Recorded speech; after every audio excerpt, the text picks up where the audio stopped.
I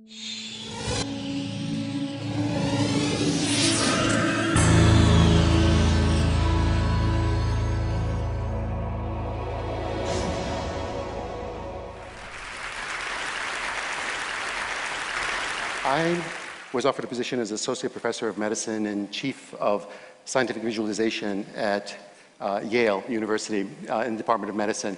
And my job was to write many of the algorithms and code for NASA to do virtual surgery in preparation for the astronauts going into deep space flight so they could be cut in robotic pods. One of the fascinating things about what we were actually working on is that we were seeing, using the new kind of scanning technologies, things that had never been seen before. I mean, not only in disease management, but also things that allowed us to see things about the body that just made you marvel. I remember one of the first times we were looking at collagen, and your entire body, everything, your hair, skin, bone, nails, everything is made of collagen. And it's a kind of a rope-like structure that twirls and swirls like this. And the only place that collagen changes its structure is in the cornea of your eye. In your eye, it becomes a grid formation, and therefore it becomes transparent as opposed to opaque. So perfectly organized a structure, it was hard not to attribute divinity to it, because we kept on seeing this over and over and over again in different parts of the body.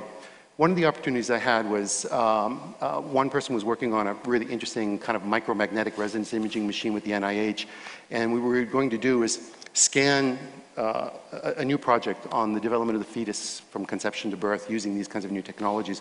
So I wrote the algorithms and code, and he built the hardware. Paul Lauterborough then went on to win the Nobel Prize for inventing the MRI. I get the data. And I'm going to show you a sample of that piece from conception to birth.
Thank you. But as you can see, when you actually start working on this data, it's pretty spectacular. And as we kept on scanning more and more, working on this project, looking at these two simple cells that had this kind of unbelievable machinery that will become the magic of you. And as we kept on working on this data, looking at small clusters of the body, these little, pieces of tissue that were the trophoblast coming off of the blastocyst, all of a sudden burrowing itself into the side of the uterus, saying, I'm here to stay. All of a sudden having a conversation of communications of the estrogens, the progesterones, saying, I'm here to stay, plant me, building this incredible trilinear fetus that becomes within 44 days something that you can recognize, and then at 9 weeks is really like a kind of a little human being. The marvel of this information, how do we actually have this biological mechanism inside our body to actually see this information? I'm going to show you something pretty unique. Here's a human heart at 25. It's just basically 2 strands. And like this magnificent origami, cells are developing at 1 million cells per second at 4 weeks as it's just folding on itself. Within 5 weeks, you can start to see the early atrium and the early ventricles. 6 weeks, these folds are now beginning with a papilla in the inside of the heart, actually being able to pull down each one of those valves in your heart until you get actually a mature heart, and then basically the development of the entire human body. The magic of the mechanisms inside each genetic structure saying exactly where that nerve cell should go. The complexity of these, the mathematical models on how these things are indeed done are beyond human comprehension. Even though I am a mathematician, I look at this with a marvel of how do these instruction sets not make these mistakes as they build what is us. It's a mystery, it's magic, it's divinity. I mean, then when you start to take a look at an adult life, take a look at this little tuft of capillaries. It's just a tiny substructure, microscopic, but basically by the time you're at 9 months and you've given birth, you have almost 60,000 miles of vessels inside your body. I mean, and only 1 mile is visible, 59,999 miles that are basically bringing nutrients and taking waste away. The complexity of building that within a single system is, again, beyond any comprehension of any existing mathematics today. And then instruction set from the brain to every other part of the body. Look at the complexity of the folding. Where is this intelligence of knowing that a fold can actually hold more information?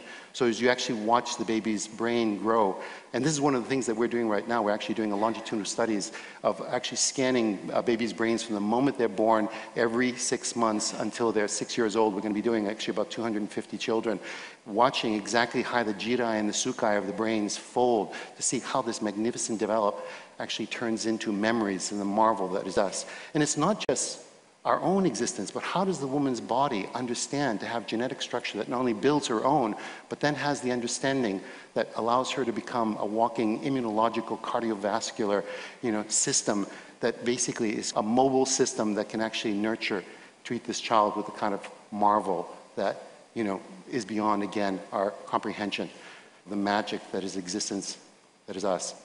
Thank you.